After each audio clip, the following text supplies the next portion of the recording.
સુરત શહેરમાં ધાર્મિક ટૂરના નામે શ્રદ્ધાળુઓને લૂંટનાર એક ઠગને પોલીસે ઝડપી પાડ્યો છે. આરોપીઓએ ધાર્મિક યાત્રા કરવાના બહાને અનેક લોકોના નાણાં ખંખેર્યા હતા. મળતી માહિતી મુજબ આરોપી યુવરાજ જરીવાલાએ અલગ અલગ ધાર્મિક સ્થળોએ ટૂર કરાવવાની લાલચ આપી હતી. તેણે ખૂબ જ આયોજનબદ્ધ રીતે 44 જેટલા લોકોને વિશ્વાસમાં લઈને તેમની પાસેથી ટૂરના નામે કુલ રૂપિયા 5.28 લાખ પડાવ્યા હતા.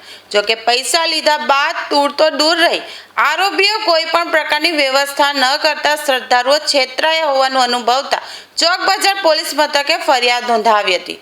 પોલીસ તપાસમાં ચોંકાવનારી વિગત સામે આવી છે કે પકડાયેલો આરોપી યુવરાજ જરીવાલા અગાઉ પણ આવી અનેક છેતરપિંડીના ગુનાઓમાં સંડોવાયેલો છે.